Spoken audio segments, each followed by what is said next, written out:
بعد ما تركتها عيلتها لحالها بوسط عاصفة ديون، جيسيكا أخذت قرار صعب. باعت حالها لبطلنا القوي، وبعد هديك الليلة هو اختفى وما ترك أثر. بس بعد 3 سنين جيسيكا صدفته بالغلط، وكانت صدمت سيارته بدون ما تعرف إنها لإله. ولتخبي حالها عنه لبست نظارات شمسية وحكت معه بحذر، ووعدت إنها تغطي مصاريف الضرر. فبطلنا فوينسو كان واضح إنه هو ما تذكرها، وهالشي عطاها نفس جديد. بهالوقت حكى معها حبيبها فويو ابن أخو بطلنا، كان بده يعرفها رسمياً للعيلة ويقدمها لعمه، لأنه كرئيس العيلة لازم يوافق على زواجهم. أول ما شافها فوينسو قال إنهم بيعرفوا بعض من قبل، فجيسيكا توترت وتظاهرت إنها ما عم تعرف شو عم يقول، بس هو تذكرها بحادث السيارة. ركضت لتعتذر، بس نظرات بطلنا المخيفة خلتها تتوتر لدرجة إنها وسخت فستانها. راحت لتنظف حالها بدون ما تعرف إنه ناطرها، وبلشت تتوتر زيادة لدرجة إنها نادته بعمه. هالشي عصبه زيادة، ذكرها إنه بعد ما وافق على علاقتها معه وجابها على الحيطة لتخاطبه بنفس طريقة هديك الليلة. دفشته، هلأ صارت حبيبة ابن أخوه. بطلنا طلب منها تترك فويو، بس هي ما قدرت. الحقيقة إنها عمرها ما حبت فويو، بس وافقت بسبب المصاري، وكانت الوحيدة يلي مستعدة تهتم بالولد الغير الشرعي اللي رح يولدوا مع ممثلة. بسبب هالشي فويو طلب منها تعتذر لعمه على أمل إنه يقبل بزواجهم. مستعدة تعمل أي شي، راحت جيسيكا للنادي الخاص يلي كان فيه بطلنا. وصولها لهداك المكان كان شبه ممنوع، أو بالمعنى دخوله كان بالشبه الممنوع.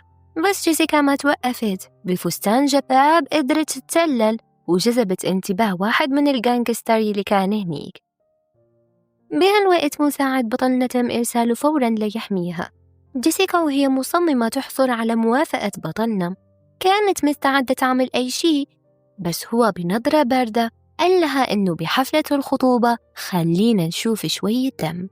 هي ما فهمت كلامه، بس بسرعة خططت. كانت حفلة خطوبة يايا يلي أدلتها بشكل قاسي لما عيلتها وقعت بالديون. جيسيكا مثلت بإنه يايا دفشتها وصارت وقعة كبيرة. بالرغم منه إنها انجرحت، قدرت تخلي خطيب يايا يترك الخطوبة.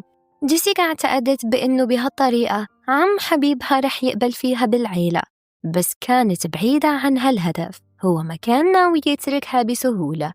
من الناحية الثانية يايا كانت عصبت كتير من الإهانة بحفلتها لدرجة إنها قررت تنتقم. نشرت سر جيسيكا، كشفت إنها باعت حالها. الخبر عصب أم فويو، وجيسيكا وهي يأسة أكدت لهم بإنه كله كذب، بس السيدة ما صدقتها.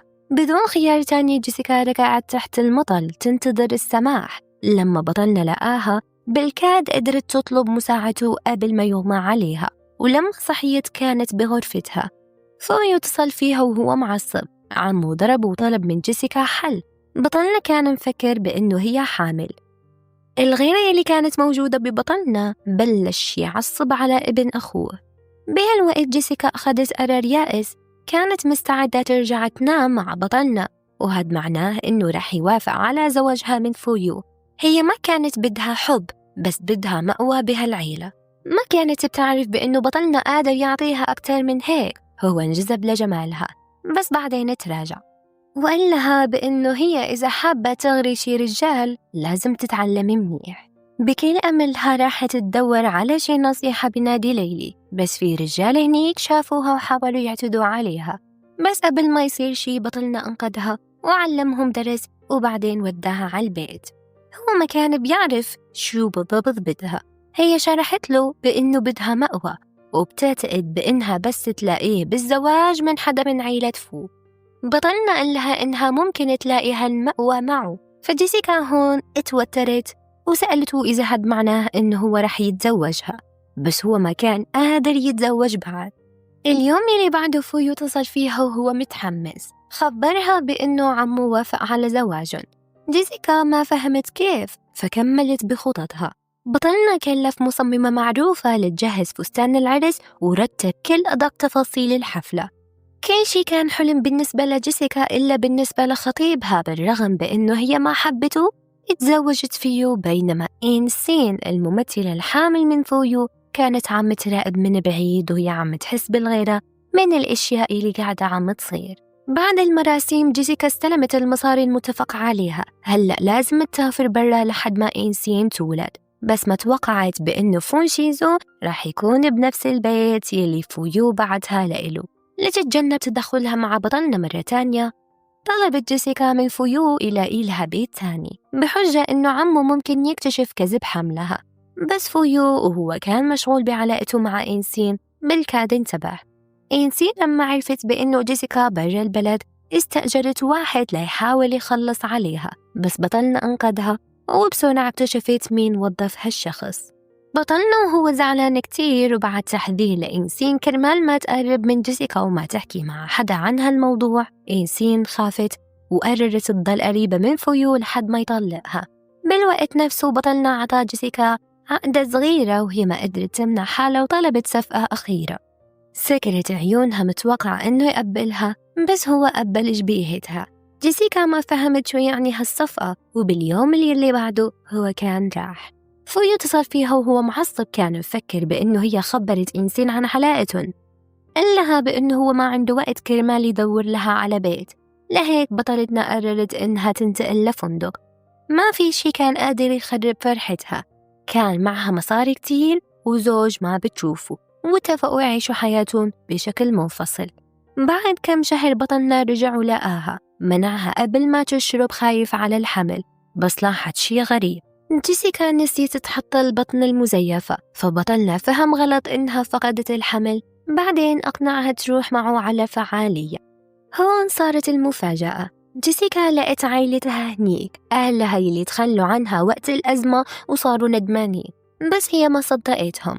سوت حالها إنها لطيفة وبريئة كرمال تعرف شو عم يخططوا. أبوها طلب مساعدتها لتربح مناقصة أراضي، وكان عم ينافس بطلنا بشكل مباشر. جيسيكا وافقت تساعده وسألته عن قيمة العرض. هالشي عصب بطلنا، بس ضمنت له إنه رح توفر مصاري، لهيك أعطت أبوها رقم خاطئ. يوم الإعلان أختها حاولت تتفاخر بالفوز، بس بطلنا رفح بفارق $1 واحد بس. أبوها وهو زعلان حاول يهاجمها، بس هي دافعت عن حالها وقالت له إنه من وقت ما تخلوا عنها ما عاد موجودين بالنسبة لإلها. بعد الغضب يلي تراكم ل3 سنين راحت جيسيكا للنادي لتسترخي. لما بطلنا شافها مع عارضات زعل. هي بكل صراحة قالت له بأنه زواجها كان مجرد تمثيلية، إذا زوجها ممكن يكون مع ست ثانية هي كمان عندها الحق تستمتع. بطلنا وافق، وهديك الليلة رجعوا يكونوا سوا. من هديك اللحظة صار هو حبيبها، بس بشرط إنها ما تشوف حدا تاني. فويو بلش يقلق لما لاحظ إنه ما في حركة على البطاقة يلي عطاها لجيسيكا. راح على طول يلاقيها وانصدم لما شافها مع حبيبها. بطلنا شاف ابن أخوه وما ضيع الوقت، راح يشوف جيسيكا. فويو رجع ليعيد له البطاقة، وجيسيكا صرخت عليه كرمال يروح لأنها معصبة. اليوم يلي بعده فويو لقاها عم تتعشى وانصدم لما شاف بأنه عمه كمان موجود. بطلنا سألها عن الحمل وهي خبرته بالحقيقة، وهالشي أزعج فويو كتير. جيسيكا شرحت له أسبابها. من جهة تانية إنسين كانت معصبة لأنه فويو بلش يتجاهلها. سافرت كرمال تشوفه وفكرت إنه جيسيكا فقدت طفلها. حاولت تهاجمها وكادت تنزل على الأرض. جيسيكا أنقذتها، بس هي ضربت بدالها. بطلنا حملها بسرعة ووداها على غرفتها كرمال تداوي جروحها، بينما فويو وباخ إنسين على المشاكل يلي سببتها، وسبب هالشي إنه الولادة تصير قبل بوقتها. جيسيكا كان لازم ترجع معهم لتعتني بالطفل، وقبل ما يروحوا طلبت من بطلنا وداع أخير. هو بس قدر يحقق لها هالشي، وحزن لأنه لسه ما قدر يعطيها يلي بده إياه. قبل 2 كانت جيسيكا مهددة من واحد، ومن وقتها لقت مأوى عند عائلة فو. ما خبرت حدا، ولأنه بطلنا بعده ما قدر يتزوج ركز على إزالة أي خطر ممكن يهددها. كانت بتعرف بأنه إنسين بعده خطر، ففويو عرض مصاري على الممثلة لتروح بدون الطفل. هي رفضت وفقدت السيطرة، فقدروا يودوها لمستشفى تبع الأمراض النفسية. بس إنسين قدرت تهرب وتسربت لحفلة الاستقبال يلي كانوا مساويينها. سرقت طفلها بهدية، بس الأمن قبض عليها. إينسين صرخت بأنه طفل هاد لإلها وهددت إنها رح تخلص عليه. جيسيكا أقنعتها إنهم يتبادلوا الأماكن، بس إينسين شدتها، فجيسيكا قدرت تتحرر رغم بأنه هي انجرحت، وبطلنا وصل بالوقت ليمنع إينسين من الهجوم مرة ثانية. وجيسيكا وهي خايفة من جرحها ركضت كرمال تعالج. هو كمان اهتم فيها وبلش يعطيها الدواء. هي لاحظت بأنه هو ما نام، وهو اعترف بأنه صار له أسبوع بدون نوم. خلص شغله بسرعة بس رجع عندها لأنه اشتاق لها كتير. جيسيكا تأثرت بس كانت بتعرف بأنه ما لازم تنخدع بكلامه، وهي عم تعتني بالطفل. فويو حاول يكون شريك حقيقي لكنها رفضته. بطلنا وصل بالوقت لأنه قرر ينتقل معهم، وبهديك الليلة دخل على غرفتها. جيسيكا ببساطة فكرت بأنه هو جاي كرمال ينام معها، بس هالشي عصب بطلنا كتير لأنه مشاعره ما كانت سطحية. بهالوقت فويو اتصل فيها بس بطلنا ما تركها تطلع، وبعد هيك بلش يلومها. هي ذكرته إنه علاقتهم بس هو ما قدر يتحمل هالبرودة، وبدون ما تقدر تمسك دموعها ذكرته من رئيس عائلة فو ولازم يعمل كل شي بيقوله. لما صحيت لاحظت آثار علامات القبلة على جسمها، لهيك قررت إنها تخبي هالأثر. بس فويو فكر إنها مريضة لما شاف إنها لابسة ملابس يعني مو في العادة هي بتلبسهم، وهي عم تحضنه. بطلنا ما تحمل وقرر ينقل فويو على مشروع يخليه بعيد شهر كامل. بعدها راح يدور على جيسيكا بغرفتها، بس هي صفحته كانت مفكرة إنه جاي كرمال ينام معها، بس هو عطى لها الدواء، كان بس بده يعطيها إياه. ولما كان رح يمشي إجا فويو انصدم لما شاف عمه بالبيت عند زوجته وواجهه، بس بطلنا حول الموضوع ببرود وسأله مباشرة شو بده. لما عرف بأنه جيسيكا بدها تنتقل سكر الباب وسألها لحالهم. بعدين ترك فويو، وهو لما شاف علامات الرقبة على جيسيكا فهم بأنها رجعت مع حبيبها. فويو ما قدر ينافسه، طلب من عمه يخلص منه، وما تخيل إنه الحبيب هو عمه نفسه، يعني عم يطلب من عمه كرمال يخلص على نفسه. بطلنا لما عرف اهتمام ابن أخوه بجيسيكا مثل إنه عم يساعده بالانتقال، وقرر ينقله لأبعد مشروع، هالمرة مو بس شهر، لمدة سنة كرمال يكون بعيد كتير. جيسيكا انتقلت للفيلا مقتنعة إنه ما في شي رح يخرب هدوء هالحلو، بس فجأة بطلنا دخل وكان سكران. بيتها كان جنب بيته وهي ساعدته كرمال يرجع. جهزت له شوي مكرونة رغم إنها ما بتعرف تطبخ، وهو لقاها طيبة كتير وقال لها بأنه كيف من قبل 15 سنة هي كانت أنقذته وطعمته، ومن وقتها هو وقع بحبها، وقال بأنه لما شافها مرة تانية ما قدر يمسك نفسه واحتضنها. فجأة جيسيكا صرخت، حست إنه في حدا عم يتجسس عليها. مع الأسف الحراس ما لقوا حدا، ومن أجل الأمان قررت تنام ببيت بطلنا. استخدمت الكنبة لتريح حالها وما تزعجه، بس بعد ما نامت هو نقلها على السرير. اليوم اللي بعده جيسيكا ارتجفت لما وصلها جواب جديد. المرسل كان جوز، الرجال يلي أرسل للسجن من قبل سنين ووجهه تشوه، رجع وعايش على الانتقام. لبداية الانتقام بلش ينشر إشاعات عن زواجها، هالشي خلى حماتها ترفض إنها تضل بعيلة فو. طلبت منها الطلاق بأسرع وقت ممكن، بس جيسيكا ما كانت قادرة تترك العيلة. بطلتنا وهي يأسة راحت لعند فويو ولقته مع بنت ثانية. حاول يشرح بس هي ما اهتمت بهالموضوع، لأنه هدفها كان إنه بس ما يوقع على أوراق الطلاق. في الواقع فويو كان ناوي بس يستغلها. جيسيكا كانت رح يغمى عليها، بس بفضل بطلنا وصل بالوقت المناسب وحملها بإيده، وهون جيسيكا ما قدرت تمنع نفسها وقبلته.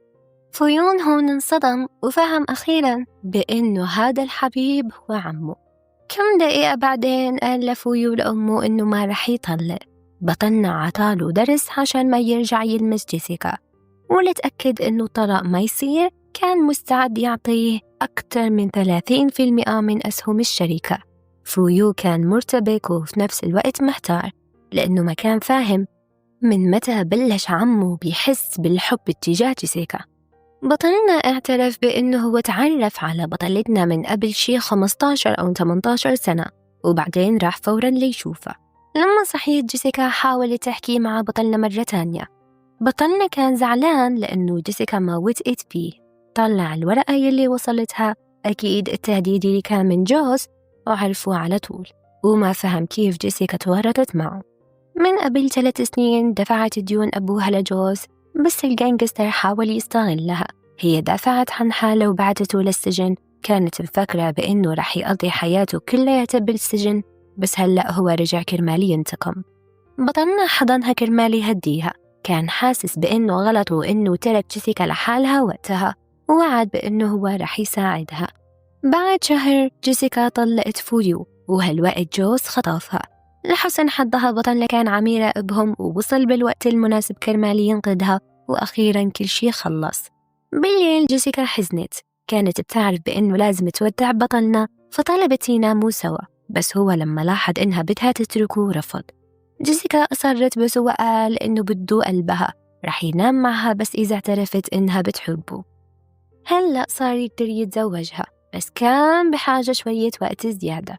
جيسيكا فكرت إنه كلامه كلياته كذب، بس مع هيك قررت تنتظر. هو سافر للخارج ليهتم بصديق أبوها، رجال كبير أنقذ حياته قبل ما يموت. طلب منه يعتني بحفيد سون. بطلنا وافق. سون فضولية تعرف المرأة اللي خطفت قلب بطلنا. سافرت للصين، وبالصدفة شافت جيسيكا بالنادي. بعد ما حكوا هون اعترف لها بطلنا بأنه هو بيحبها. جيسيكا تأثرت وأخذت الدواء للتأثير عليه لتخليه يستسلم وينام معها، بس بطلنا وداها للمشفى وزعل لأنها عرضت حالها للخطر. هو اضطر يرجع لشغفه لأنها ما اعترفت بحبها، ولتساعده سون طلبت منه يسافر، وهنيك جعلوها تصدق إنه بطلنا رح يتزوج قريبا. لتمنع هالشي سون خلتها تلبس فستان أبيض بدون ما تعرف. جيسيكا كانت العروس، وبهيك بمراسم غير متوقعة جمعوا حياتهم بالزواج. جيسيكا أخيراً اعترفت لبطلنا بأنه هي بتحبه، وهيك كمان بطلنا أكيد اعترف لها. وهيك كانت نهاية ملخصنا لليوم. اشتركوا بالقناة، حطوا لايك للفيديو، وانتظروني بالملخص الجاي اللي رح يكون أكيد نار. وبس فعلوا زر الجرس، هذا أهم إشي كرمال يوصلكم الفيديو اللي رح أنزله أول بأول. وبس باي باي، بحبكم.